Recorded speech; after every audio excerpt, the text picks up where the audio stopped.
Bonsoir à tous, bienvenue sur le plateau Equinox Soir, votre décryptage quotidien de l'actualité nationale et parfois internationale, de lundi à vendredi entre 19h et 21h. Dans un message porté destiné aux 10 chefs des cours d'appel du Cameroun et dont l'urgence est hautement signalée, le ministre d'État, ministre de la Justice, garde des Sceaux, demande à ces derniers de lui faire parvenir d'extrême urgence leurs suggestions sur la réduction des lenteurs judiciaires. Cette sortie du garde des Sceaux intervient une dizaine de jours après les mutineries enregistrées dans les pénitenciers de Yaoundé et Buea. L'on se souvient que dans l'une ou l'autre des mutineries, les lenteurs judiciaires figuraient en bonne place au rang des motifs. Réduction des lenteurs judiciaires, les chefs des cours d'appel interpellés, madame, monsieur, c'est le fait du jour.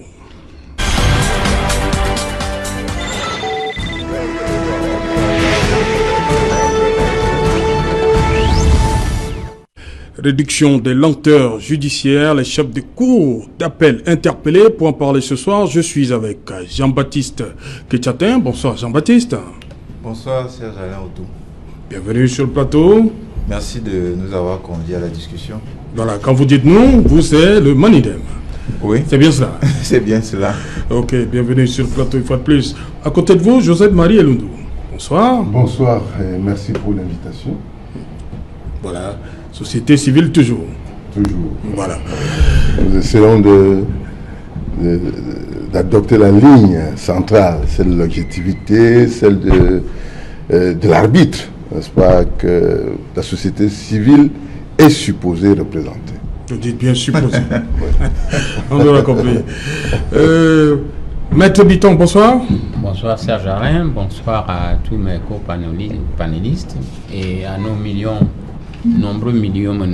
combien nombreux, n'est-ce pas, nos téléspectateurs de par le monde entier. Et bonsoir à, évidemment, tous ceux qui m'apprécient comme ceux qui, disons, me critiquent. Bon, je suis prêt à... Ça fait avancer, hein, la critique. Oui, tout à fait. Voilà. Je suis... Voilà, ancien magistrat, c'est bien cela. Oui. Ancien magistrat, actuellement avocat, ouais. Mais je me réclame surtout de la société civile parce que je m'interdis de faire la politique. Ce n'est pas une bonne chose.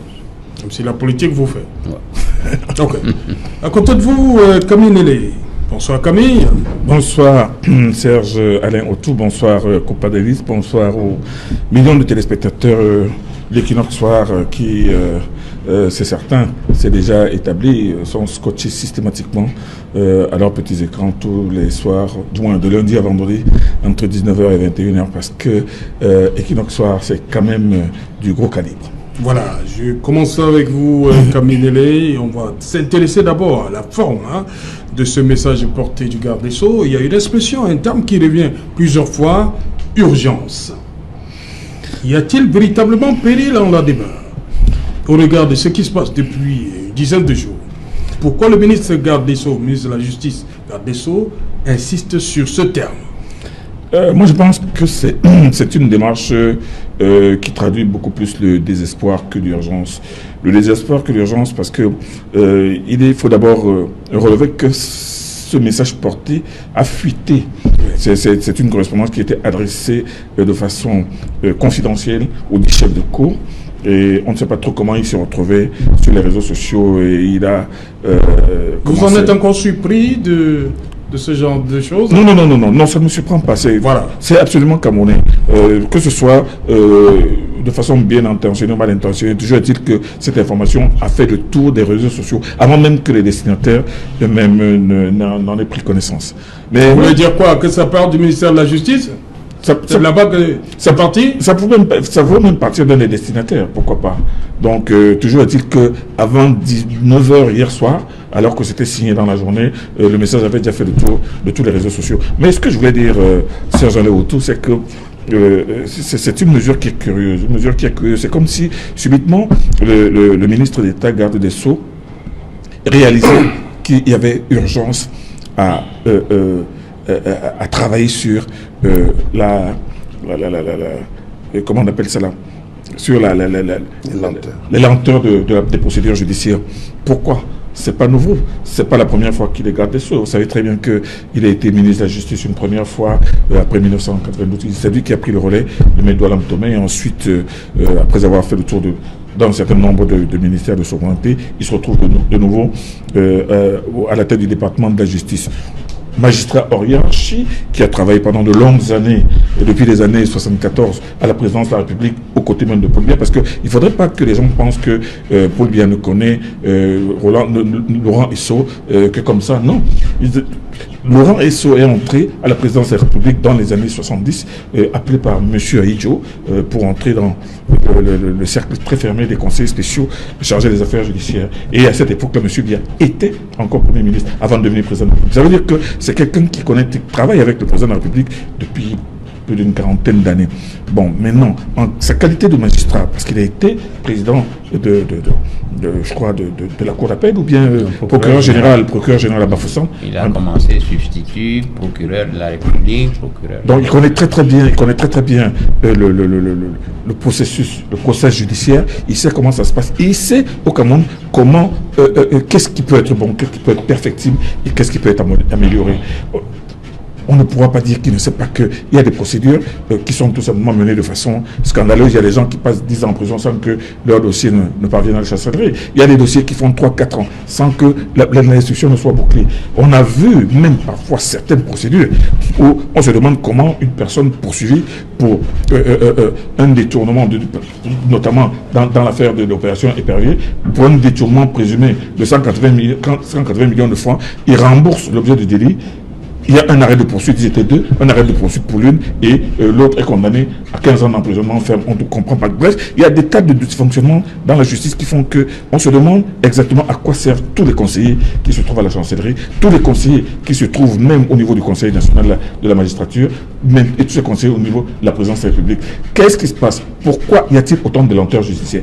Pourquoi y a-t-il même autant de délits de justice qui sont condamnés tous les jours par les justiciables? Et maintenant, en réalité, le grand problème sur lequel, moi je pense, le garde des Sceaux devrait beaucoup plus travailler, c'est le dégraissage des prisons. Comment faire pour absolument dégraisser ces prisons qui sont devenues de véritables bombes? Alors, qu'il ait décidé hier d'envoyer une lettre à tous les gardes, à tous les chefs de cour, leur demandant de lui faire des suggestions. Mais attendez, c'est inédit, tout simplement. Inédit. Il aurait pu leur donner des instructions, il aurait pu les réunir, mais il leur demande chacun de faire des suggestions. De toute façon, on va bien voir ce que ça va donner, mais toujours est-il que c'est une mesure surprenante qui ressemble beaucoup plus à une manœuvre désespérée qu'à une démarche administrative et politique vraiment urgente. Jean-Baptiste Ketchetin, Kamine Ele parle de mesures qui ressemblent beaucoup plus à une démarche désespérée, on va le dire. C'est votre avis? Cette sortie du ministre garde des Sceaux, est-ce qu'il fait mal de demander que les chefs de cour d'appel des 10 régions du Cameroun lui fassent des suggestions au regard de ce qui se passe? A priori, non. On ne peut pas dire a priori que c'est... Parce que Kamine a dit qu'il aurait dû... qu'il aurait pu. Il aurait pu. Oui. Il aurait pu faire autrement.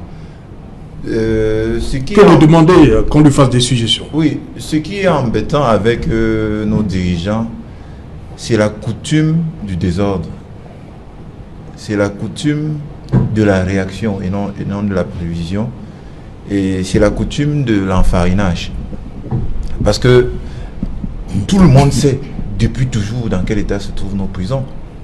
Certes, la goutte d'eau de l'autre jour a dû faire déborder le vase, mais le vase est toujours plein.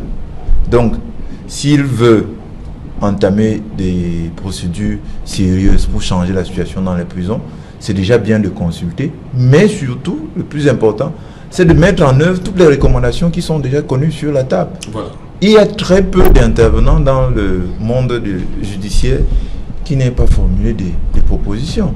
On a connu des régisseurs ici qui essayaient d'humaniser les prisons, qui organisaient des activités pour que... Donc pour vous, Jean-Baptiste Ketchetin, il y a eu des propositions avant qui sont restées lentement. Depuis très longtemps, on a toujours su qu'il y avait cette situation dans les prisons et les intervenants à gauche et à droite, lorsqu'il y a des réunions sur la vie du monde judiciaire, il y a des propositions. Lorsqu'il y a le rapport de la Commission des droits de l'homme, il y a des propositions. Lorsque le ministère de la Justice lui-même fait sa réunion annuelle, il y a un point sur les prisons. On souligne quels sont les problèmes. Et on ne peut pas dire que ce soit les organisations civiles, que ce soit les organisations professionnelles comme le barreau qui a dû intervenir avec l'appui de, je crois que c'est l'Union européenne. On ne peut pas dire que les propositions manquent. Le problème, c'est la mise en œuvre. La consultation, ça ne nous semble pas très nécessaire en ce moment, même si on peut comprendre qu'ils le fassent pour peut-être entamer une procédure de correction. Mais ça ne nous semble pas le plus urgent. Le plus urgent, là maintenant, c'est de mettre d'abord ceux qui peuvent être dehors, ceux qui sont là depuis 3 ans, pour des délits mineurs, qui ont des garanties de représentation. Non, voilà donc pourquoi il demande qu'on lui fasse des propositions. Ah, ça, il n'a pas besoin de consulter les chefs de cour. Vous prenez une mesure, vous dites, bon, pour ceux qui ont des garanties de représentation, qui ont des affaires mineures, qui ne sont pas des crimes de sang, par exemple, si c'est des questions comme l'escroquerie, c'est certains classés crimes, mais si vous avez des garanties pour payer ce qui a été supposé escroquer, on peut vous libérer. Donc, il aurait pu prendre des mesures rapides pour marquer le coup, pour dire on a compris, on va se pencher dessus et en attendant, on prend d'abord ces mesures-ci. Ça fonctionne comme ça au Cameroun? Ça devrait fonctionner comme ça. Sauf si on veut nous faire croire que nous, les Camerounais, ne sommes pas des êtres humains. Les êtres humains, c'est les gens qui réagissent de manière à ce que la vie en société puisse être acceptable. En ce moment-ci, on ne peut pas dire que ce qui se passe dans notre prison ressemble à ce à quoi aspire le genre humain. Ok. José-Marie Lundo, sur la démarche du ministre de la Justice, garde des Sceaux. Je crois qu'il montre là qu'il n'a pas la science infuse. Il veut écouter ce qui vient de 10 chefs des cours d'appel. Vous savez, sur un plateau comme le vôtre, il faut dire la vérité. Il ne faut pas faire la langue de bois. Ce que j'observe, c'est que il y a eu un mauvais diagnostic de la situation qui a amené la crise dans les prisons. En fait, je ne sais pas quel est le problème que M. Essot veut résoudre, mais l'analyse, la conclusion n'est pas bonne. La prison, on nous a dit ce qui s'est passé. Il y a des prisonniers d'une certaine cause précise qui ont estimé qu'ils étaient là depuis longtemps et qu'il fallait qu'on les juge. Ces prisonniers-là. Et les informations qui n'ont pas été démenties font état de ce que, lorsque ces prisonniers revendiquaient bruyamment leur posture désormais illégale en prison, un régisseur aurait ouvert le Kosovo. Pour faire du Kosovo des acteurs de la violence contre ces gens qui manifestaient pour leur liberté, pour leur libération. C'est ce qui a amené le crash. Donc, ce n'est pas les lenteurs en tant que telles de toute la prison, lenteurs qui sont nationales, lenteurs qui sont partout, lenteurs qui commencent le jour où on vous arrête au commissariat, où on ne respecte pas le code de procédure. Lenteur qui continue avec les dilatoires multiples des avocats de tout le monde, lenteur qui continue avec les corruptions. Lenteur qui... En tout cas, le système est absolument un système de lenteur. Donc, M. Essot Laurent, qui a pour fonction ministre de la République, connaît le Cameroun et sait que la lenteur fait partie intégrante et consubstantielle au système de fonctionnement de notre pays. Je crois qu'on n'a pas besoin de... Je dis, à nous là, qui avons vu le Cameroun, qui avons analysé le pays, nous voyons que M. Essot Laurent fait du dilatoire. Pour le moins qu'on puisse dire, si ce n'est pas de l'incompétence, parce qu'il ne veut pas aller jusque-là. C'est-à-dire que... quand même... oui, je ne veux pas aller jusque-là, parce que je vous dis, il y a un déficit d'analyse et la conclusion est mauvaise. La situation de crise qui provoque cette réaction de Soloran, de M. Soloran, du ministre Soloran, ministre d'État d'ailleurs, mérite d'être analysé et géré comme tel. Vous voyez, parce que, et puis il y a dedans une intention manifeste de brouiller les cartes, de ne pas attaquer le problème réel qui se présente aujourd'hui, qui a été clairement exprimé par les prisonniers qui ont démarré la mutinerie. Il y a donc un régisseur qu'il faut sanctionner pour avoir créé, si la version s'avère vraie, jusqu'à présent n'a pas été démentie, pour avoir créé la violence entre les prisonniers. Il faut le sanctionner. Il faut maintenant prendre en compte les revendications de ces prisonniers qui ont été arrêtés il y a longtemps, qui ont des avocats, qui savent déjà qu'ils sont dans une situation où ils doivent être ou jugés, ou libérés, ou condamnés. Donc je pense que pour moi, la question de lenteur, qui est une question nationale, qui est une question permanente, n'est pas la question à adresser. Donc pour moi c'est du dilatoire, à défaut de l'incompétence. Ok, Maître Bitton, c'est votre tour maintenant. En tant qu'ancien magistrat, on parle de lenteur judiciaire. On veut connaître de manière simple quelles sont les véritables causes de ces lenteurs judiciaires. Oui, Serge Alain, je parle en professionnel. Voilà, justement. Et je parle également avec, n'est-ce pas, la rigueur juridique que vous me connaissez. Et je ne vais pas faire dans la langue de bois. Tout le monde sait que mon âge ne me permet plus de faire dans la langue de bois, puisque je n'ai plus rien à gagner, je n'ai plus rien à perdre. Et j'ai toujours été comme ça, en fait. J'ai été le magistrat un peu indépendant. Parce qu'on dit que la magistrature, peut-être camerounaise, n'est pas indépendante, mais il y a certains magistrats qui sont indépendants. C'est-à-dire qu'ils veulent faire leur travail selon, n'est-ce pas, le serment qu'ils ont prêté. Les lenteurs judiciaires ne datent pas d'aujourd'hui. Elles datent de longtemps. Et lorsqu'on parle de la réunion des chefs de cour, on ne manque jamais de dire attention, il y a une population, il y a une surpopulation carcérale, oui. Il faut décongestionner les prisons. Mais disons qu'il y a des causes, il y a plusieurs paramètres, n'est-ce pas, à ces lenteurs. Il y a les paramètres, je peux dire le paramètre administratif, et qui implique la gestion, n'est-ce pas, du personnel, des humains dans la magistrature. Il y a des juridictions ou des régions où on doit envoyer plus de magistrats que d'autres. Et notamment, il y a la région du centre, Yaoundé, il y a la région du littoral, j'aurais dû commencer par là. Bon, et il y a la région de l'ouest, et ensuite, on peut aller de manière par ordre d'importance décrescendo.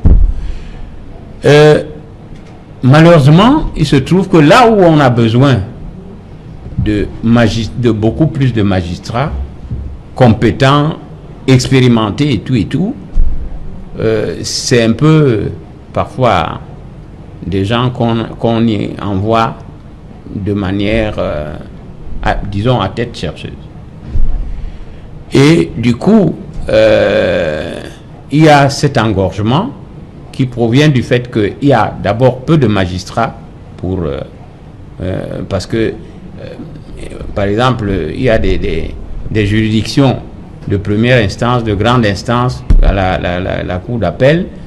On devrait avoir parfois 15, 20, 30 collaborateurs des chefs de juridiction. Mais on en trouve beaucoup plus ailleurs qui se tournent les pouces. Ça, c'est d'un. De deux, le fait qu'il y ait cette surpopulation sur le plan carcéral.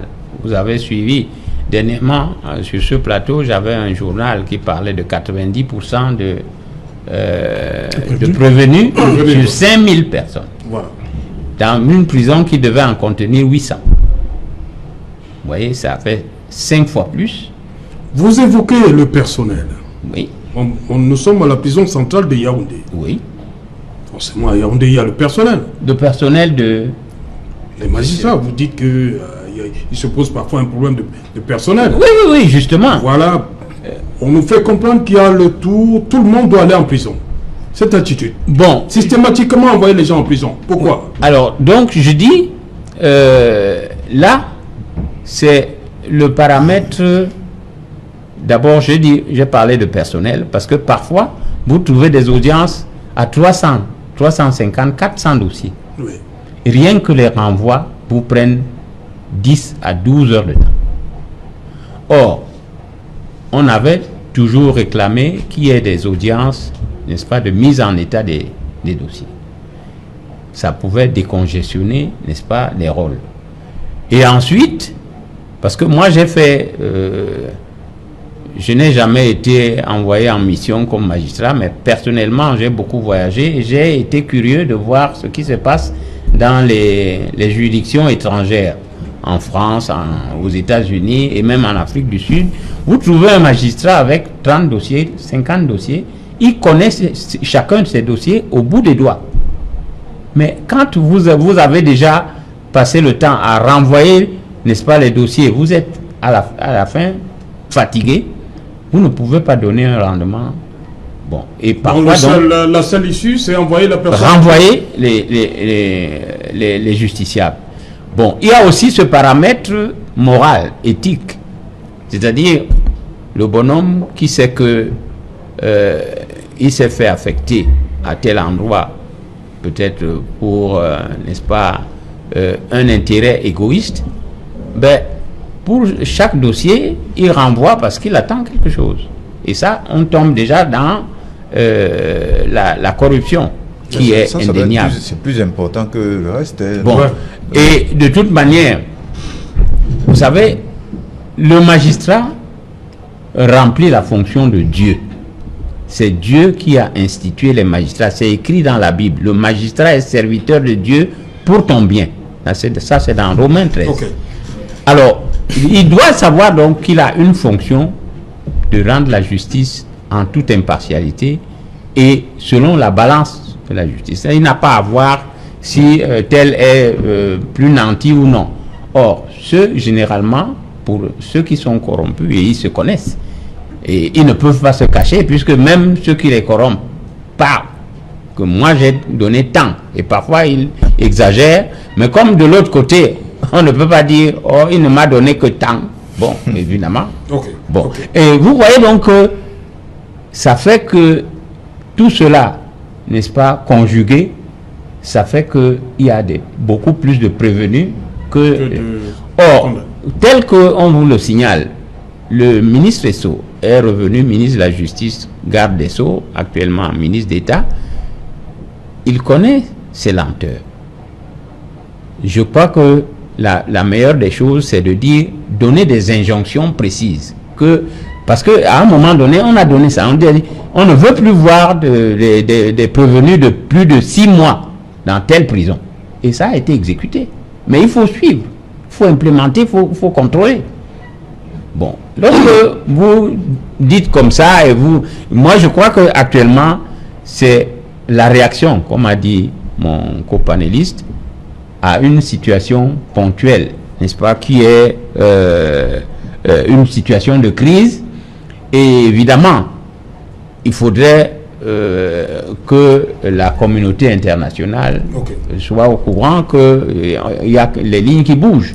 Mais je crois que le ministre, tel qu'on le connaît, si maintenant on lui donne des coudées franches, parce que la politique, n'est-ce pas, influence beaucoup de choses, je crois qu'il est capable de redresser cet état de choses. Ok.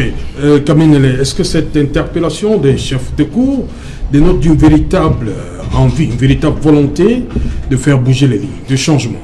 Quand j'écoute Maître Bitton. Les propos très mesurés de Maître Bitton, c'est surtout la chute qui m'intrigue un peu. Il dit que si on laisse des coudes au ministre d'État, qui doit lui laisser les coudes?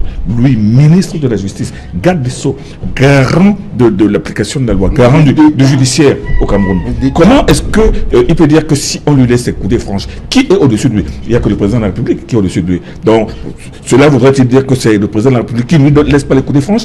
Non, moi je ne pense pas. Et d'un autre côté, je ne pense pas que la lenteur a toujours été la règle au Cameroun. Parce que moi, je suis journaliste d'investigation, j'ai commencé comme journaliste de terrain. Les affaires criminelles, c'est mon domaine. J'ai suivi les affaires de l'enquête préliminaire à l'instruction jusqu'au procès. Et les dossiers que je suivais, je commençais de la commission des faits jusqu'à l'épilogue judiciaire. J'ai vu comment certaines procédures étaient menées régulièrement, de façon régulière. Mais j'ai aussi vu que le mal aujourd'hui de la surpopulation carcérale n'est pas seulement dû aux lenteurs judiciaires. Ça commence même d'abord par les errements des enquêtes préliminaires. Une personne est arrêtée pour une histoire peut-être de vol de poule et tout ça. On le prend, on l'envoie, on le défait devant un procureur de la République. Le procureur de la République devait comprendre que cette affaire de vol de poule, ça ne mérite pas forcément d'aller en prison. Il peut comprendre que ça peut s'arranger. Mais surtout, j'ai vu des centaines de cas d'un délit qu'on appelle ici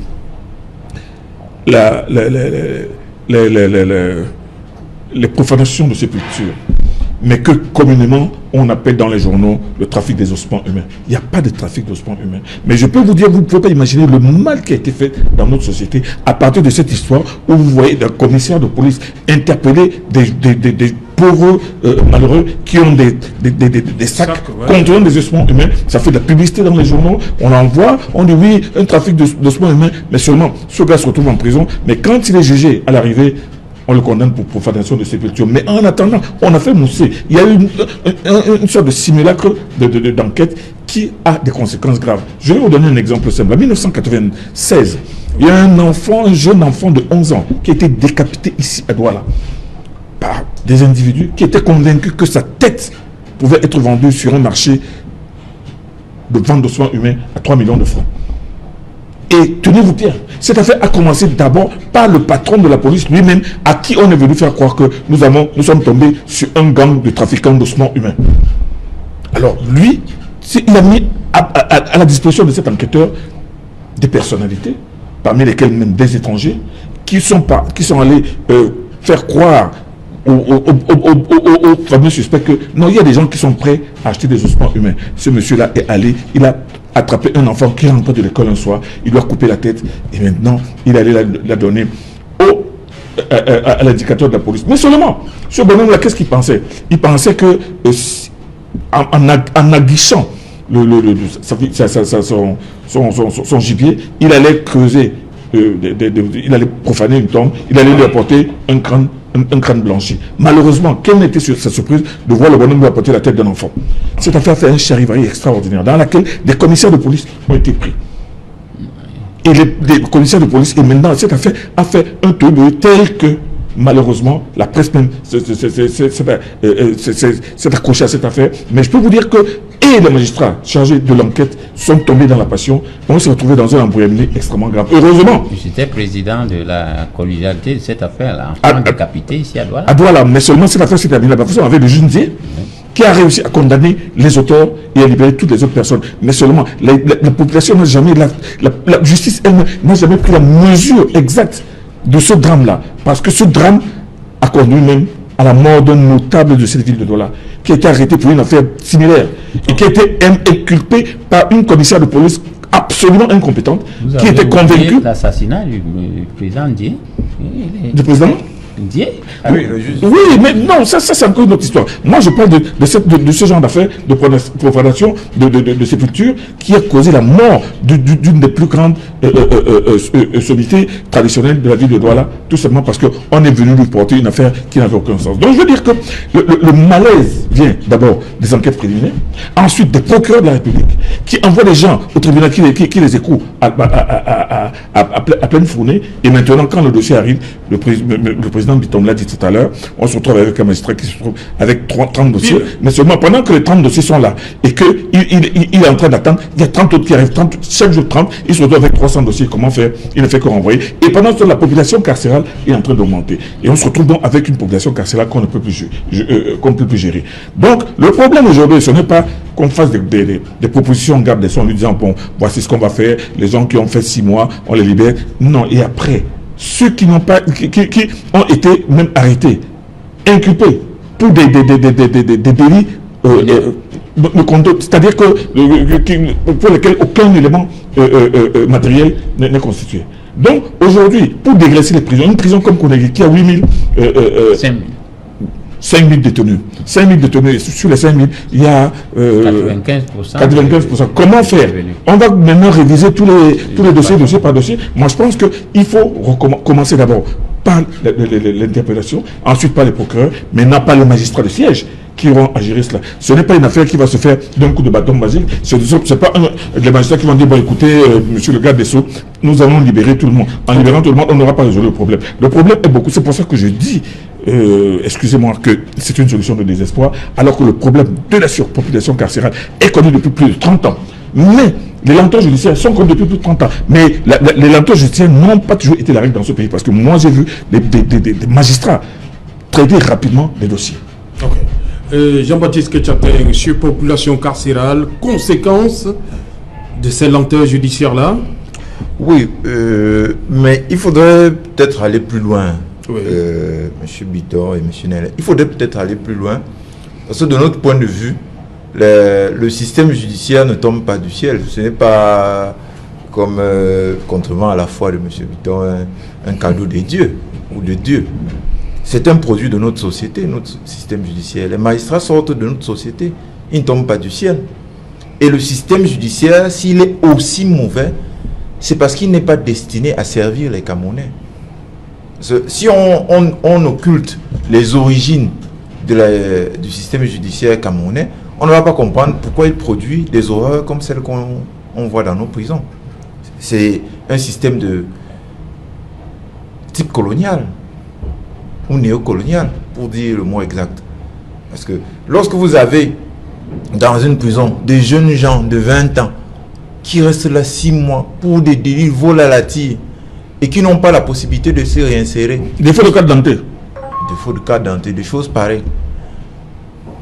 Et qui restent là 6 mois, apprennent à commettre des crimes plus graves et parfois horribles. On ne peut pas dire que c'est simplement parce que les juges ont reçu beaucoup de dossiers, c'est qu'il faut aller un peu plus loin. On n'a pas un gouvernement, on n'a pas des dirigeants politiques qui ont du souci pour la qualité du service de la justice, qui est un droit absolument important dans une société dans une société normale. Donc il faut beaucoup tenir compte de la source coloniale du système pour comprendre que lorsque une chaîne commence, on ne va pas la juger au bout de ses actes. Il faut aller à la source, il faut aller à chaque étape pour comprendre que c'est une espèce de cycle infernal qui est d'autant plus grave qu'il frappe les plus pauvres. Parce que quand vous avez vu les prisons de New Bell et de Kondingui, celles qui nous a été donné de fréquenter quelquefois, on voit bien que ceux qui souffrent vraiment, c'est les plus pauvres. Parce qu'en prison, l'écart entre ceux qui les nantis et les plus pauvres, il est encore plus criard. On le voit, parce qu'à l'air libre, le pauvre, il peut même prendre un bain de soleil, mais là-bas, il ne peut pas. Il peut chercher de l'eau à 5 francs pour je ne sais pas combien de litres. Là-bas, il ne peut même pas. Il ne peut même pas prendre un bain. Donc, lorsque on occulte les sources de notre système judiciaire, on peut passer à côté du but de chercher qui est de changer la situation actuelle.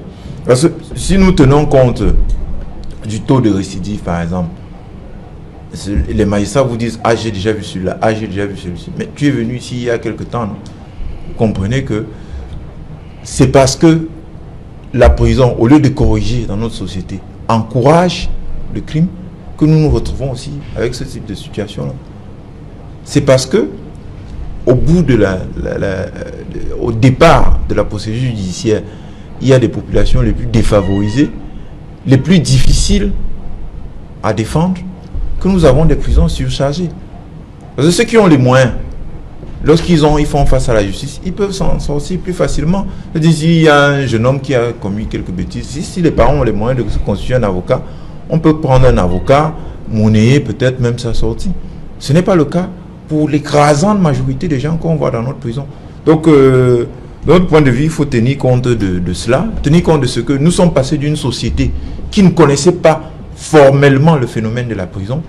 Donc, nos sociétés traditionnelles ne connaissent pas le phénomène de la prison de manière formelle, pour une société qui emprisonne à tout va.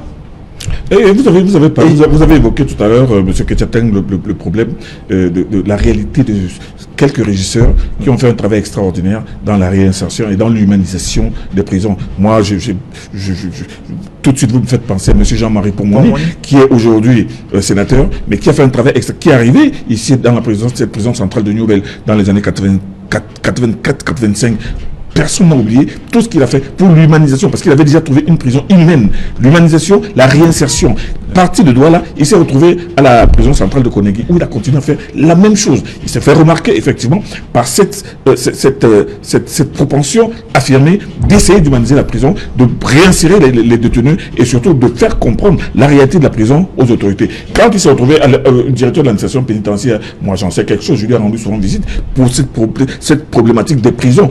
Il en avait fait pratiquement une sorte de croisade. Malheureusement, il n'a certainement pas été entendu, puisqu'il n'y a pas eu de prison qu'on a utilisée dans ce pays depuis qu'il est parti. Donc, il y a des gens, il y a des administrateurs des prisons qui ont fait un travail remarquable dans la recherche de l'humanisation et de la merci. Pour conclure ce que je... Oui, rapidement. C'est une question de justice. Oui. La surpopulation carcérale chez nous. Pour désengorger, il faut commencer par faire un système juste. Parce que si c'est les enfants qui n'ont pas pu aller à l'école, ceux qui n'ont pas pu trouver un travail, les orphelins, etc., ceux des femmes battues et tout ça. Vous comprenez pourquoi le ministre garde le ministre? Non, il faudrait qu'il tienne aussi compte de l'ensemble de l'action gouvernementale. Il ne faut pas simplement que ce soit le désengorgement. Il faut, en réalité, pour désengorger les prisons, il faut commencer par éviter que les gens y entrent. Si vous avez des jeunes gens qui n'ont rien à faire, qui volent pour survivre, forcément vous allez les arrêter. Okay. Et ils volent parce que ceux qui sont dans les prisons de luxe là-bas ont organisé le système de telle manière qu'ils ne puissent pas s'en sortir. Il faut tenir compte de cela. José Marie Elundo, la situation sur ces lenteurs judiciaires. Je voudrais embrayer sur la chute de mon Jean-Baptiste Ketchaten. Jean-Baptiste, pour dire, en fait, il a failli mettre le doigt, à mon avis, sur la question fondamentale. C'est un modèle, il l'a dit, néocolonial, mais arrêtez ce modèle qui est le modèle global, tant sur le plan politique qu'économique, et en fin de parcours est complètement obsolète. Il ne peut plus nous servir. Il est question que l'on pose la problématique de la prison. À quoi sert-elle? A-t-on besoin, au cœur de Yaoundé, de mettre 5000 personnes dans un bocal? Mais ce n'est pas loin des fous crématoires d'Hitler. Vous mettez 5000 personnes dans ce bocal-là. Vous les abandonnez là-bas pendant des années. Mais il n'y a pas une torture qui dépasse ça. Mais pourquoi? Quel est l'objectif qu'on va atteindre en faisant cela? Est-ce pour humaniser? On n'humanisera personne. Est-ce pour rectifier les comportements? Non. Mais là-bas, les jeunes deviennent, ils sont sodomisés, excusez-moi de parler ainsi, ils sont fumeurs de chanvre, consommateurs de tramol, et tous les trafics que vous pouvez imaginer se déroulent là. Et puis ceux qui sont là généralement, qui ont les moyens, vivent même dehors, font des affaires, font des coups, assassinent, rentrent se cacher en prison. Les prisons reviennent même à la limite des lieux de refuge de ces grands bandits. Même, déjà on laisse entendre que parfois on les extrait pour régler des comptes à des personnes dehors. Quel est le rôle de la prison? Dans les sociétés de chez nous, il y avait le moyen de rectifier les gens. Mais un pays comme le Ghana, allez voir comment ça se passe. On n'amène pas un enfant qui a volé en prison. On le corrige au quartier dans un modèle de justice communautaire qui a ses manières de faire, qui ne fait pas de dilatoire, qui ne fait pas de renvoi à l'infini, qui règle le problème sur place dès que vous avez apporté la dame de vin rouge et puis la marmite de chèvre ou la cola. Donc non, je pense que ici on a tout faux. On a tout faux parce qu'on ne se rend même pas compte que la prison, comme l'a dit Jean-Baptiste, peut-être pas avec la même emphase, la prison est le produit de notre société. Une société en crise ne peut pas produire une bonne prison. Si des gens à l'extérieur ne peuvent pas manger, d'ailleurs ceux qui se plaignent de manger du maïs et des haricots, ils ne savent pas qu'ils sont même logés à la bonne enseigne. Il y a des gens qui n'ont même pas à manger, mais qui sont apparemment libres, qui sont prisonniers de la famine, de la misère, de la pauvreté. Je pense que, une fois de plus, le ministre Cessy Laurent, qui appartient à une génération qui a quand même fait les humanités, où on a fait la philosophie, où on nous a appris à réfléchir sur les problématiques. C'est-à-dire, vous avez une question comme la prison, vous avez 78 ans, je ne sais pas combien, vous voulez laisser quel type de société aux générations futures? Vous avez été ministre, rien que ministre de votre vie. Au sorti de là, votre bilan sera quoi? Quelle est votre marque dans le système judiciaire camerounais où aujourd'hui, tout ce que vous avez entrepris est remis en cause?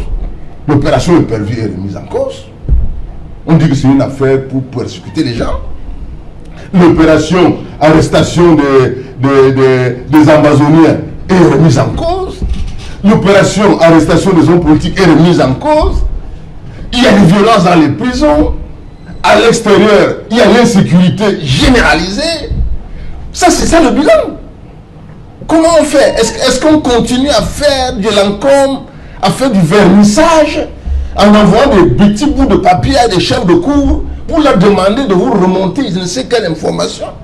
Mais monsieur, moi je crois qu'on est en train de s'amuser. Nous, il ne faut pas qu'on nous amène dans le mur. C'est ça le problème. Parce que moi, j'ai dépassé la soixantaine. Et je ne voudrais pas être partisan de ce groupe de gens qui amènent le pays dans le mur. Et je pense qu'il est important que les gens réfléchissent sur ce qu'ils vont faire du Cameroun. Parce que moi, je constate que les gens qui sont là plus âgés que moi, qui se mettent le noir sur les cheveux, n'est-ce pas, sont convaincus qu'ils restent infiniment jeunes. Hein? Et ils sont là, ils sont dans les grosses voitures, ils passent sur les cassis sans problème. Lorsqu'ils veulent même passer, les policiers leur ouvrent les routes et tout, ils ne se rendent même pas compte des douleurs et des malheurs qui font vivre à notre peuple. Malheureusement, le truc est tellement mal géré que, y compris les hommes politiques, l'opposition et tout ça, n'a même pas approché le problème de manière fondamentale. Tous sont dans l'anecdote et les petites histoires de filles qui se barrent, qui se crêpent le chignon. On ne voit pas un modèle alternatif puissant, capable de convaincre les Camerounais, de dire on enlève celui-ci, on met celui-là. Est-ce qu'on continue avec une économie où on parle de croissance quand les gens sont pauvres? Qu'est-ce que ça veut dire la croissance? Chaque année, si les Camerounais ne peuvent pas manger. Voilà. Est-ce qu'on continue avec une justice où effectivement l'avocat, on ne sait pas quel est son rôle, le magistrat, on ne sait pas quel est son rôle, le justiciable est perdu dans tout ça? Une justice que personne ne comprend. Merci Joseph-Marie. Voilà, Maître Bitton, permettez. S'agissant toujours de ce message porté, il est dit à un moment, l'on parle de réaménagement et d'amendements pertinents, susceptibles d'être envisagés pour certaines dispositions du Code de procédure pénale. Est-ce qu'en soi, le Code de procédure pénale qui est en vigueur depuis 2016, depuis le 12 juillet, est-ce qu'en soi, il est mauvais? Pour qu'on pense à toucher quelques articles. Le Code de procédure pénale n'est pas si mauvais que cela. Voilà. Bien qu'on n'ait pas impliqué tous les acteurs, n'est-ce pas, il a été fabriqué, n'est-ce pas, ailleurs, pour défendre les intérêts de cet ailleurs, c'est-à-dire des Européens, il faut le dire, parce que c'est ce code de procédure pénale, n'est-ce pas, nous, comme OHADA, n'est-ce pas, c'est pour préserver les intérêts des Européens. Mais je dis que il n'est pas encore implémenté à 100%. C'est-à-dire que il y a ce fameux problème des peines alternatives qui se posent. oui, mais même on a parlé tantôt, n'est-ce pas, de l'enquête préliminaire. C'est-à-dire nos collaborateurs, n'est-ce pas, au PJ, ont encore en tête ce qu'ils faisaient avant. Et c'est ce qui fait que on ne suit pas à la lettre ce code de procédure pénale. Bon, mais je voudrais revenir un peu sur ce que a dit mon copanéliste tout à l'heure. C'est vrai, nous avons hérité des institutions de la colonie. Mais là-dedans, vous ne pouvez pas dire que tout le monde a fait faux, puisque tout à l'heure on a relevé quelques-uns, comme M. Pomoni, qui était un bon administrateur des prisons, tout comme il y a des bons magistrats. Mais est-ce que on cherche à savoir que là où il y a le bon magistrat, bien expérimenté, qu'on les mette là où il y a beaucoup de travail, qu'il décongestionnent Pardon, c'est ça le problème. Pardon, monsieur Bitton. Non, attendez, je voudrais dire ceci. C'est que Je vais passer la parole. tout à l'heure, quand j'ai parlé d'avoir les coudées franches pour le ministre d'État Laurent Esso, vous savez très bien que jusqu'à une date très récente, la justice était... Il y avait comme un bicéphalisme au-dessus de la justice. Vous n'êtes pas... Vous êtes de ce pays, vous savez. Et il y avait toujours, n'est-ce pas, un tiraillement. Bon, pour faire bien les choses, on coupait la poire en deux. Telle personnalité devait injecter une partie. Bon, évidemment, vous voyez que la dernière parole qui revenait au ministre de la Justice, quel qu'il soit, elle était toujours, n'est-ce pas? Alors, donc, nous avons ce problème de refondation, nous avons ce problème de agir, n'est-ce pas, pour le bien des Camerounais, pour le bien de la justice, et non des réactions, comme on a l'habitude de faire, parce qu'il y a une situation de crise, on réagit pour peut-être paraître bien. Non, non, non. Il y a que dans notre pays, nous fuyons les vrais problèmes pour nous concentrer sur les problèmes, n'est-ce pas, périphériques. Voilà, allez-y, Jean-Baptiste, vous vouliez... Je souhaitais dire à M. Bitton, quand nous critiquons l'appareil judiciaire, nous ne le critiquons pas en l'isolant. Nous reconnaissons qu'il y a des gens qui essayent de faire correctement leur travail, mais c'est une question de densité, de pourcentage, de nombre. Si vous avez 10 commissariats dans la ville de Douala ou bien de Yaoundé, vous entrez dans n'importe quel commissariat, aucun fonctionnaire de police ne peut vous dire bonjour monsieur, qu'est-ce que vous souhaitez? Ou alors quand on apporte une affaire, il ne dit pas bon écoutez, il dit allez asseyez-vous là, il vous parle comme on parlerait moins qu'à un chien. Vous ne pouvez pas nous dire... Non, monsieur Ketchatin, je ne peux pas vous laisser dire cela. Je ne peux pas vous laisser dire cela parce qu'il y a une nouvelle génération de commissaires de police qui sont courtois. Moi, je me suis retrouvé dans le bureau d'un commissaire de police qui opposait un monsieur qui ne payait pas son loyer à un vieil homme. Qu'est-ce qui s'est passé? Ce commissaire lui a parlé en invoquant la Bible. Il a parlé à ce vieux monsieur. Donc, moi, je dis que non, cette caricature de policier fouettard, non. Moi, je pense qu'elle est dépassée au Cameroun aujourd'hui. Non, sincèrement, je ne peux pas vous laisser dire cela. Hein? Je ne sais pas comment vous allez m'empêcher de le dire. Je dis simplement ceci. Je dis simplement ceci. Lorsque vous regardez notre société, peut-être que vous avez des expériences différentes. Je ne dis pas qu'il y a que 100% des policiers ou bien 100% des magistrats sont corrompus ou mauvais. Mais lorsque vous avez affaire à l'appareil judiciaire et qui commence par le policier que vous croisez en route, vous sentez bien qu'il ne vous respecte pas. Vous le voyez bien. Oui. Et quand nous on dit cela, ce n'est pas pour dire que il faut pendre tous les juges. On dit qu'il faut changer la philosophie qui inspire la magistrature. Tout à l'heure, quand on disait que nous disions que pour éviter qu'il y ait des gens en prison, en réalité, il faut commencer par l'éducation. Il faut que les enfants soient à l'école, qu'ils trouvent un emploi, Que ce soit pas l'enfant de l'orphelin du monsieur qu'on a déflaté parce que je ne sais pas qui a volé l'argent de la filière cacao ou bien café, qui se retrouve encore à être voleur à la tire. C'est ça, quand on parle de justice, nous ne parlons pas simplement du texte. Il faut que l'enfant sorte de l'école, qu'il trouve un emploi. Il faut que quand vous vous présentiez devant un policier, que ce soit un vrai policier, c'est-à-dire quelqu'un qui est chargé de faire respecter la loi et non pas de vous trousser. Donc, lorsque nous le disons, si nous ne disons pas la vérité, les Camerounais vont sanctionner. Voilà, pas la merci. peine vraiment de me... Merci. On revient après le journal. Bonsoir Cédric Noufélé. Bonsoir Serge Alain, bonsoir à vos invités. Voilà le sommaire, Cédric. Ce soir, nous parlerons de ce calvaire que rencontrent des Camerounais sur la pénétrante est de Douala. Vous le savez, depuis quelques semaines, les Camerounais expriment un grincement de dents à l'encontre des énormes embouteillages et des bouchons décriés sur une partie de la pénétrante est de Douala. Ceci est lié à la lenteur des travaux d'extension de la route et l'absence de voies de contournement. Comment vivent-ils les Camerounais sur la pénétrante est de Douala, eux qui doivent passer près d'une journée parfois pour allier un point de la ville à un autre? Nous en parlerons dans le journal de 20h. Et une enquête d'une université américaine vient éclabousser le Cameroun à propos de l'acquisition des terres par la Chine. Selon une université américaine, entre 1987 et 2016, près de 100 000 hectares de terre ont été cédés aux entreprises chinoises. Le Cameroun bat le record en Afrique, selon l'étude menée par cette université américaine. Quels sont les enjeux géoéconomiques de l'acquisition chinoise des terres en Afrique? Nous en parlerons ce soir. Serge Alain. Nous évoquerons également un autre épineux problème que rencontrent les Camerounais, notamment les hépatites virales qui font rage dans la région du Sud, là où le taux de prévalence est bien supérieur à la moyenne nationale. Les campagnes de sensibilisation se multiplient, pourtant les populations déplorent la cherté de la prise en charge médicale pour lutter contre les hépatites virales au Cameroun.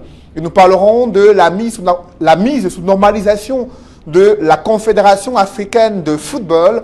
Aujourd'hui, c'est la secrétaire générale qui prend les rênes de l'instance fêtière du football africain et un audit général doit se tenir durant les prochains mois exigé par la FIFA afin de voir plus clair sur les nombreux scandales qui ont émaillé la gestion de la Confédération africaine de football.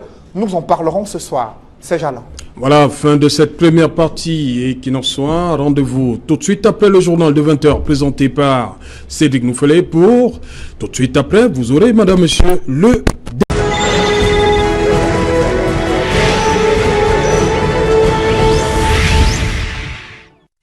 Retour sur le plateau et qu'il en soit, toujours en compagnie de nos quatre invités, Jean-Baptiste Ketchatin, Joseph Marie Elundou, Maître Biton et Camille Kaminele.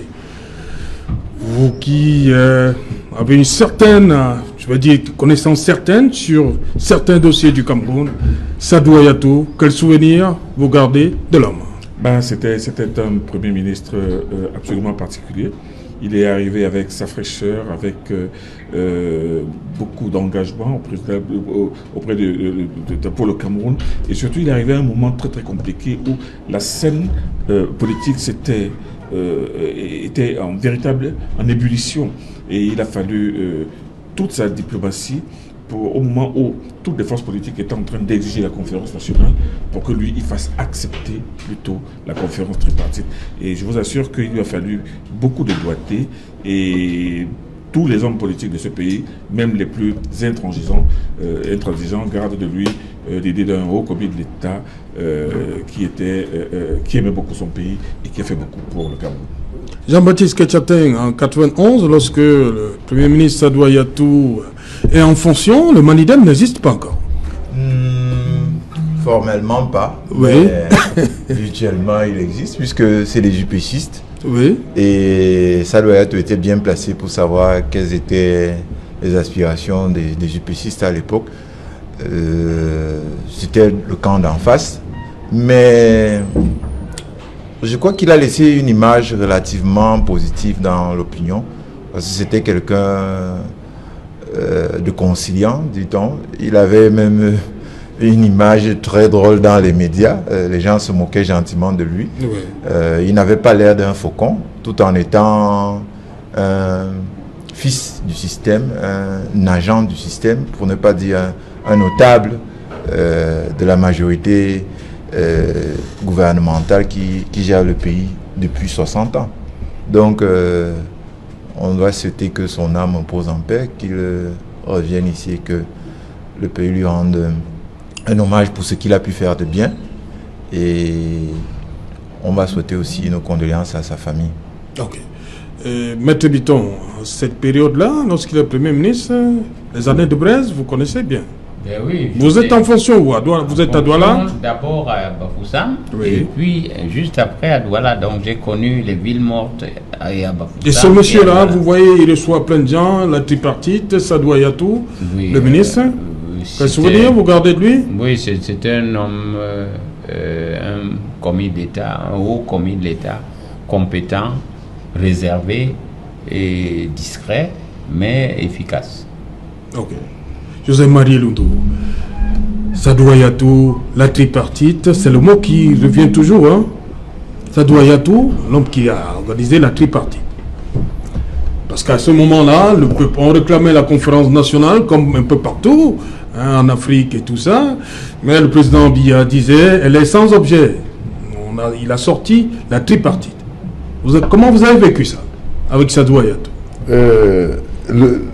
Le départ de M. Ayatou marque en réalité, on avance vers la fin d'une génération, parce qu'Ayatou lui-même, au moment où il rentre véritablement en scène, je peux dire l'un des rescapés du régime Aïdjo, et c'est les gens, je crois, qui ont accompagné Paul Biya dans son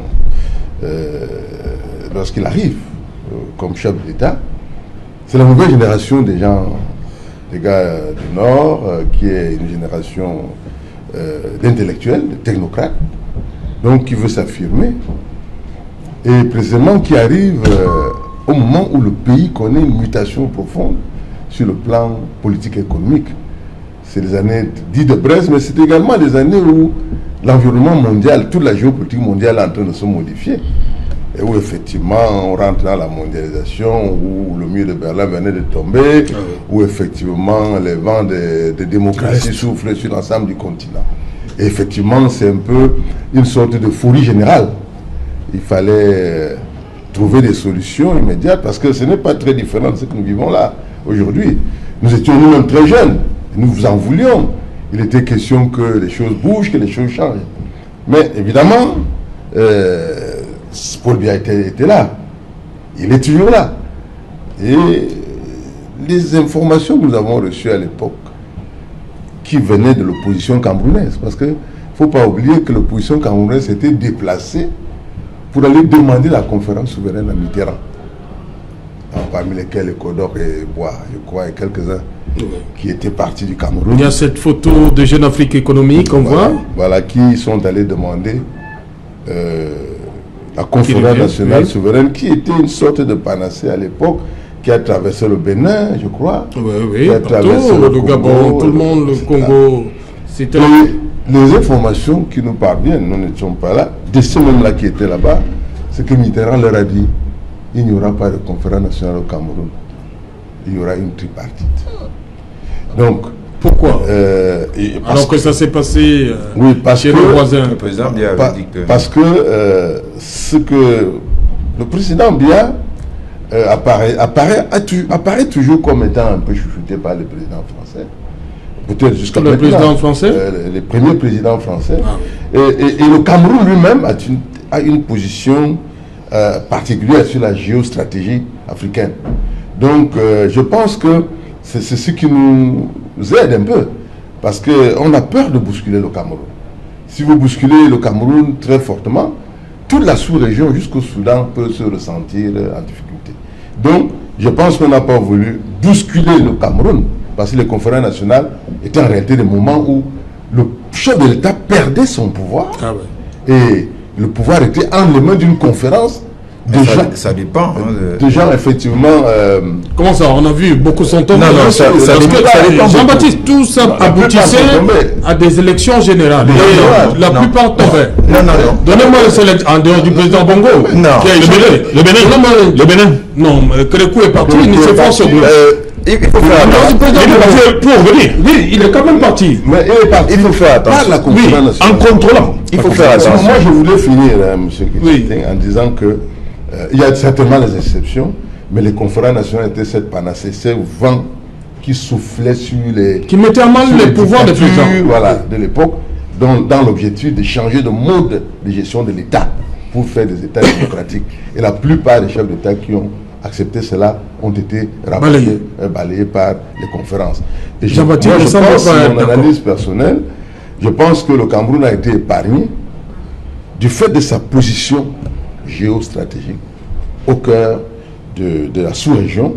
Et peut-être qu'on ne sentait pas encore un Biya véritablement vieillissant.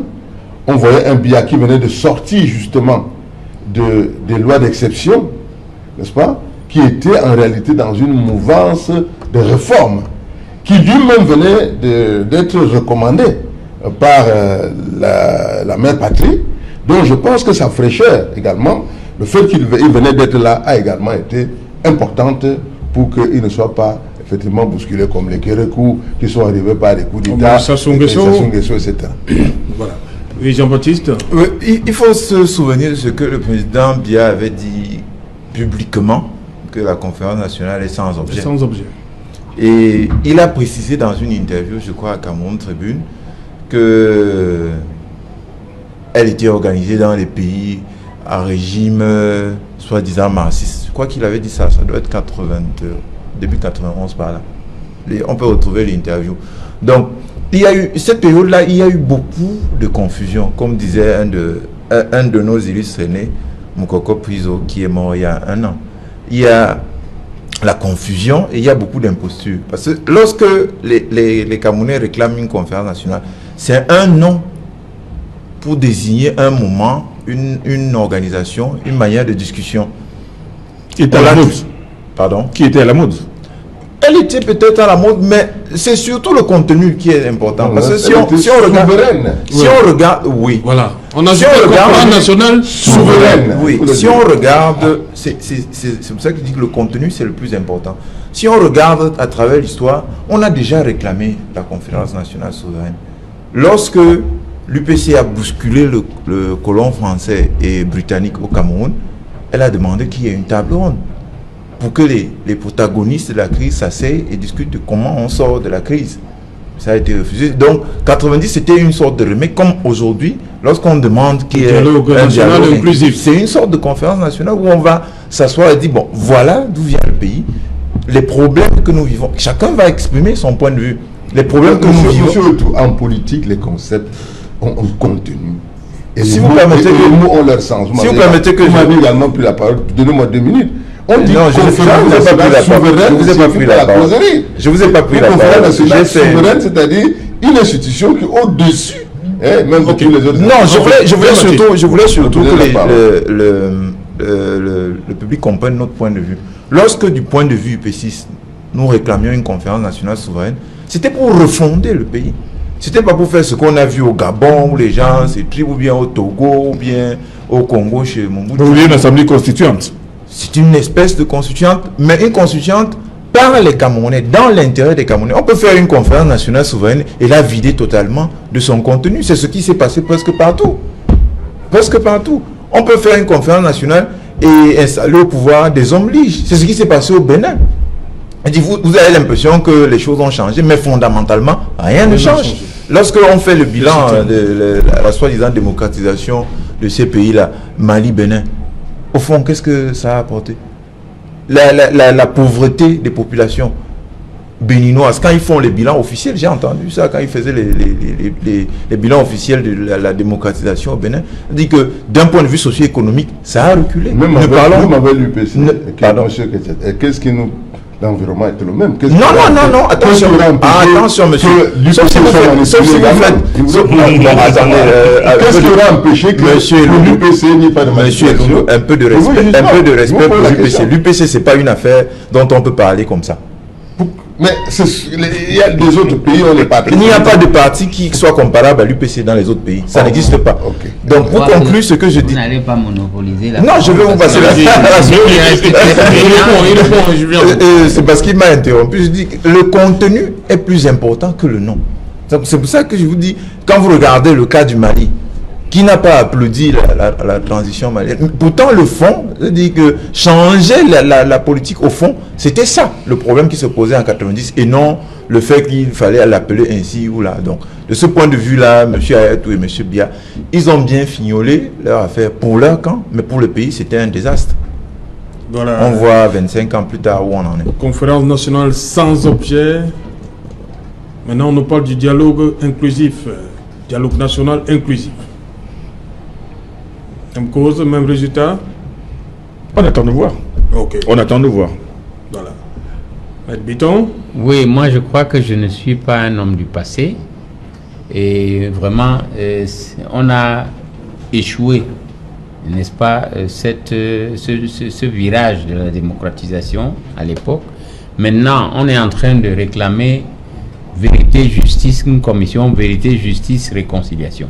J'ai déjà entendu ailleurs. Oui. Bon, ça, au moins, ça nous vient de l'Afrique du Sud et ça a bien réussi. Donc, si on avait écouté, n'est-ce pas, les aboyeurs publics, comme certains nous appellent, n'est-ce pas, mais je crois que on n'en serait pas arrivé là avec tout ce qu'il y a comme dysfonctionnement, désordre, mutinerie et tout. Donc, est-ce qu'on attend encore que ça nous vienne d'ailleurs, alors qu'on est en train de terminer les gens meurent tous les jours, les choses se gâtent tous les jours, l'économie est en train de... Non, il faudrait faire quelque chose. Voilà, on va sortir avec... oui, on va sortir. Oui, rapidement. Moi, je pense que on ne fait pas le procès de l'histoire. Hein. On dit simplement que M. Ayatou a joué son rôle. Hein. Il a joué il est entré en scène, il a joué son rôle. Maintenant, nous militons dans notre façon de voir le pays aujourd'hui pour l'apaisement d'abord. Parce que voyez-vous, même lorsqu'on veut faire des dialogues, quelle que soit la forme, qu'il soit inclusif, que ce soit, je crois qu'il faut des mesures d'apaisement préalables. C'est-à-dire qu'aujourd'hui, même les questions de justice dont on parle, les premières choses à faire, je crois qu'il faut passer par peut-être une amnistie générale, n'est-ce pas, qui permettrait effectivement de décanter complètement et de faire en sorte que les gens retrouvent leur mental, que l'on sorte un peu de cette violence qui est permanente et qui est de plus en plus présente dans notre société. Voilà, on va sortir. J'aimerais avoir vos différents points de vue sur ce qui s'est passé. Il y a une dizaine de jours, il y a cette mutinerie à Kondengui, le lendemain à Buea. Jean-Baptiste Ketchatin, je commence par vous. Les responsabilités jusqu'ici? Nous avons toujours dit que les responsabilités de tous les problèmes que nous avons, c'est le gouvernement et le système qui l'a mis en place. Non, je parle de ce qui s'est passé à Kondengui. Oui. Globalisons pas tout. Disons, la mutinerie, qu'elle soit celle de Yaoundé ou le lendemain à Buea, oui. Le premier responsable, comme dans tous les autres problèmes, c'est le gouvernement. Donc quand vous avez à un certain niveau de désastre, il n'y a pas de responsabilité que la responsabilité. Il n'y a pas d'autre responsabilité principale que celle du gouvernement. Il peut y avoir d'autres responsables pour des questions secondaires. Mais celui qui a rassemblé la poudre et les allumettes, c'est le gouvernement. Quand vous rassemblez dans la même pièce des produits explosifs et des allumettes pour y mettre le feu, on ne peut pas dire que quelqu'un d'autre est responsable. Celui qui prend les allumettes pour claquer et mettre le feu, ce n'est que la goutte d'eau qui fait déborder le vase, mais celui qui a rempli le vase, qui fait qu'à un moment, on a des inondations, c'est le gouvernement. De ce point de vue-là, il n'y a pas... ceux qui viennent après, les responsables politiques qui font des contestations dans la prison, qui un jour appellent à tel mot d'ordre, lancent tel mot d'ordre irresponsable ou tel autre. eux, ce ne sont que des aides à créer des catastrophes. Mais le principal organisateur, c'est le gouvernement. C'est votre avis, Joseph Marie Lundo? Je pense que le dire comme ça, c'est supposer que le ministre des Affaires sociales est concerné, que le ministre des Sports est concerné. Moi, je dis, nous sommes dans un problème précis. Il y a une mutinerie. Pourquoi il y a une mutinerie? Qu'est-ce qui est évoqué? Et la personne qui a réagi, la solution que cette personne a apportée, c'est écrire à des présidents de cour pour avoir le retour. La personne qui est chargée de cette affaire s'est dévoilée elle-même. Je pense que cette personne aurait aussi pu, dans les pays où les gens endossent la responsabilité, au lieu d'envoyer ça, il aurait aussi pu même écrire une démission. Ouais, bon, mais chez nous, c'est pas notre coutume, quoi. Ouais. Donc, je pense que si on identifie bien les choses, et ça, ce n'est pas en vouloir à quelqu'un, c'est que quand vous jouez au football, si on constate que à l'aile droite, ça ne joue pas, on dirait que vous êtes dans une équipe, mais que c'est dans votre aile que ça ne marche pas, et on vous remplace. Donc, il me semble que c'est évident aujourd'hui que la question de la position du ministre de la Justice va être difficile à détacher de la responsabilité principale du fait de cette mutinerie qui apparemment est liée aux lenteurs et à des détentions plus ou moins arbitraires. Kabinele, 10 jours après, mutinerie, 10 jours après, qui est responsable? On est en train de chercher à établir qui est responsable, mais je pense que Maître Bitom, qui est magistrat, c'est que même quand on est en train de parler de responsabilité collective. Dans la responsabilité collective, il existe ce qu'on appelle la responsabilité individuelle dans un acte collectif. Et ces responsabilités individuelles, Jean-Marie Lou nous l'a dit, on peut même parler du ministère des Affaires sociales qui aurait dû aussi s'intéresser à la problématique des prisons. On peut parler des ministères chargés de la sécurité, de la police, de la gendarmerie, tout ça, qui savent très bien que parfois, à cause de mauvaises procédures envoyées devant la justice, on se retrouve avec des prisons engorgées. Mais aujourd'hui, il y a même un débat qui fait rage au niveau des médias entre la responsabilité du ministre Laurent Esso et celle du ministre de la Défense Betty Assomont, où certains journaux ont pris beaucoup de plaisir à dire que non, le ministre d'État avait écrit au ministre de la Défense quelques temps plus tôt pour dire qu'il va y avoir une mutinerie. Alors, beaucoup dans la presse, dans une certaine presse de ce côté-là, estiment que le ministre d'État veut se dédouaner en mettant plutôt en exergue le ministre de la Défense, alors que d'autres rétorquent que est-ce que le ministre de la Défense a quoi faire avec les problèmes des prisons. Donc moi, je pense que s'il y a une responsabilité collective qui est due en réalité à tout le système, qui malheureusement n'a pas pris la pleine mesure de non seulement de la surpopulation carcérale, de la longueur et de la langueur des procédures judiciaires. Moi, je pense qu'aujourd'hui, il va falloir trouver rapidement une solution pour essayer de sortir de là. Vous savez très bien que même au niveau au début de la crise anglophone, quand les revendications corporatistes ont démarré, s'il y avait eu à ce moment-là une réponse immédiate, moi je pense que les gens ne seraient pas descendus dans la rue. Mais aujourd'hui, on se retrouve dans une situation où il y a eu une explosion, mais il ne faudrait pas que cette explosion nous conduise à une implosion maintenant de tout notre système. Parce que pour essayer de trouver la solution et de la surpopulation carcérale, et maintenant de l'accélération des procédures, et maintenant du désengagement rapide de nos prisons, et même de la construction des autres prisons, ça ne va pas se faire en 2-3 mois. Mais malheureusement, la situation est urgente. Il faut qu'on fasse quelque chose. Maître Biton, les lenteurs judiciaires. Oui, moi, responsable numéro 1 de ce qui s'est passé à Kondengui, à Goya. Avant de parler de ça, je crois que quelqu'un a dit sur le plateau que nous n'avons pas la culture de la démission. Je rappelle que un premier ministre, Aranda, avait démissionné, Garga Manadji avait démissionné. Donc, bon, maintenant, pour ce qui est de cette responsabilité, je suis d'avis avec mes copanélistes que elle est collective, c'est le gouvernement. Bon, mais il y a quand même des gens qui sont en charge, en première ligne de la prison. Il y a le ministre de la Justice, il y a le ministre les ministres chargés de la sécurité. On a parlé de la gendarmerie, des militaires, de la police, puisque c'est eux qui, normalement, doivent ramener l'ordre. Et moi, je trouve que ce n'est pas bon que tel rejette la responsabilité du tel autre, parce que là, ça prouve que il n'y a pas cohésion gouvernementale et que le système est fragile. Okay. Donc, il faudrait maintenant faire l'autopsie de la situation et essayer de trouver des remèdes, n'est-ce pas, pour l'avenir. Merci, M. Biton. Merci également à vous, Jean-Baptiste Ketchatin. Voilà, merci, Joseph-Marie Lundou. Merci également pour l'invitation. Voilà, merci Kaminele. Merci pour l'invitation. Voilà, madame, monsieur, nous sommes arrivés au terme de ce numéro et qu'il en soit. Rendez-vous demain, lorsqu'il sera 19h pour un autre décryptage de l'actualité nationale. Bonsoir, sans Loulou.